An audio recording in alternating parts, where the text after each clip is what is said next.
बिस्मिल्लाहिर्रहमानिर्रहीम नहमदुहु व नुसल्ली अला रसूलिहिल करीम। अल्लाह ताला ने हतक़द्दस मसीह मऊद अलैहिस्सलातु वस्सलाम के मुबारक वजूद में कशिश व जज़ब और इनकलाब आफरीनी की जो क़ुव्वत वदीयत की थी, उसका दायरा सिर्फ़ आपके मानने वालों तक ही महदूद न था, बल्कि बहुत से नामवर अफराद और साहिब इल्म ऐसे हैं जिन्होंने बज़ाहिर आपको माना तो नहीं, लेकिन आपकी इस इनकलाब आफरीन शख्सियत का बरमला एतराफ़ किया है। चंद मिसालें आपकी खिदमत में पेश करता हूँ। हज़रत ख्वाजा ग़ुलाम फ़रीद चाचना शरीफ ने हुज़ूर अलैहिस्सलाम के बारे में फ़रमाया है, हज़रत मिर्ज़ा ग़ुलाम अहमद कादियानी हक़ पर हैं और अपने दावा में रास्तबाज और सादिक हैं, और आठों पहर अल्लाह ताला हक़ सुबहानहू की इबादत में मुस्तग़रक़ रहते हैं और इस्लाम की तरक्की और दीनी उमूर की सरबुलंदी के लिए दिलो जान से कोशां हैं। मैं इनमें कोई मज़मूम और कभी चीज़ नहीं देखता। अगर उन्होंने महदी और ईसा होने का दावा किया है तो ये भी ऐसी बात है जो जायज़ है। इरशादात फ़रीद जिल्द नंबर 3 सफ़ा 791 तर्जमा अज़ फ़ारसी। मशहूर सहाफ़ी जनाब मुंशी सिराजुद्दीन साहब बानी ज़िमीदार अखबार लाहौर ने हज़रत अक़दस अलैहिस्सलाम के हक़ में अपनी चश्मदीद गवाही देते हुए लिखा, हम चश्मदीद शहादत से कह सकते हैं कि जवानी में भी नहायत साले और मुत्तकी बुज़ुर्ग थे। उनका तमाम मुतालिया दीनियात में सरफ़ होता था, अवाम से कम मिलते थे। 1877 ईस्वी में हमें एक शब कादियान में आपके यहाँ मेहमानी की इज़्ज़त हासिल हुई। उन दिनों में भी आप इबादत और वज़ाइफ में इस कदर महव मुस्तग़रक़ थे कि मेहमानों से भी बहुत कम गुफ्तगू करते थे।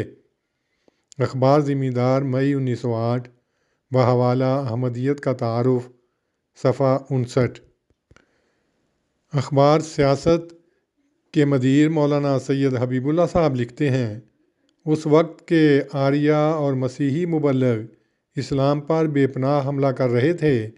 इक्के दुक्के जो आलिम दीन भी कहीं मौजूद थे, वो नामूसे शरीयत हक्का के तहफ़्फ़ुज़ में मसरूफ़ हो गए, मगर कोई ज़्यादा कामयाब न हुआ। उस वक्त मिर्ज़ा ग़ुलाम अहमद साहब मैदान में उतरे और उन्होंने मसीही पादरियों और आरिया उपदेशकों के मुकाबले में इस्लाम की तरफ से सीना सिपर होने का तहैया कर लिया।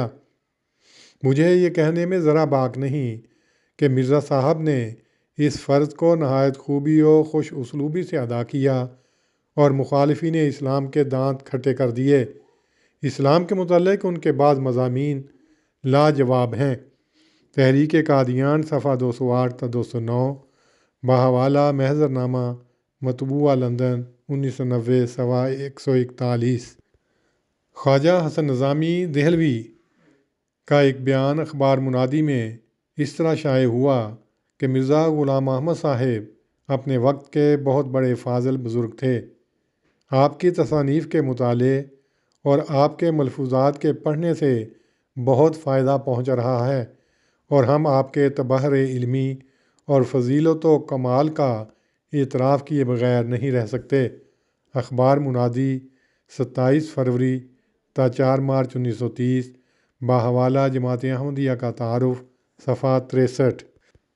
शम्सुल उलमा सैयद मीर हसन साहब ने हुज़ूर अलैहिस्सलाम के ज़माना क़याम सियालकोट की तरफ इशारा करते हुए लिखा कि अदना तामुल से भी देखने वाले पर वाज़े हो जाता था कि हज़रत अपने हर कौल व फ़ेल में दूसरों से मुमताज़ हैं।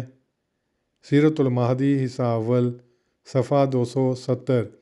एक और मौका पर आपने चशम पुरनम से फ़रमाया, अफ़सोस हमने उनकी कदर न की।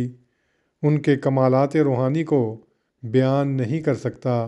उनकी ज़िंदगी मामूली इंसान की ज़िंदगी न थी, बल्कि इन लोगों में से थे जो खुदा ताला के ख़ास बंदे होते हैं और दुनिया में कभी कभी आते हैं।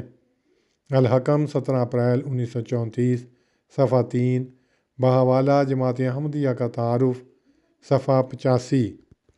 ہندوستان کے نامور ادیب اور صحافی علامہ نیاز فتح پوری نے حضرت اقدس مسیح موعود علیہ الصلوۃ والسلام کے متعلق لکھا ہے کہ اس میں کلام نہیں کہ انہوں نے یقیناً اخلاق اسلامی کو دوبارہ زندہ کیا اور ایک ایسی جماعت پیدا کر کے دکھا دی کہ جس کی زندگی کو ہم یقیناً اسوہ نبوی کا پرتو کہہ سکتے ہیں۔ ملاحظات نیاز فتح پوری، ناشر جماعت احمدیہ کراچی، صفحہ 29۔ اسی طرح انہوں نے لکھا کہ وہ بڑے غیر معمولی عزم و استقلال کا صاحب فراست و بصیرت انسان تھا جو ایک خاص باطنی قوت اپنے ساتھ لایا تھا اور اس کا دعویٰ تجدید و مہدویت کوئی پادر ہوا یعنی بے اصل اور بے بنیاد بات نہیں تھی۔ رسالہ نگار لکھنؤ، نومبر 1959۔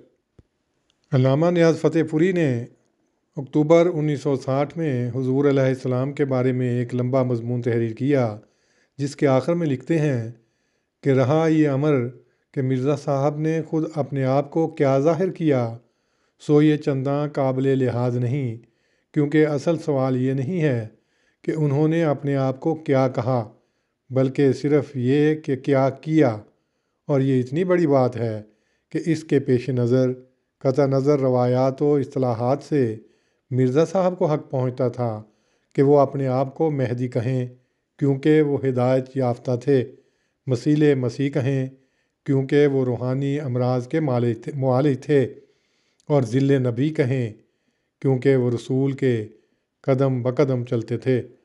رسالہ نگار لکھنؤ، اکتوبر 1960، صفحہ 44 تا 45۔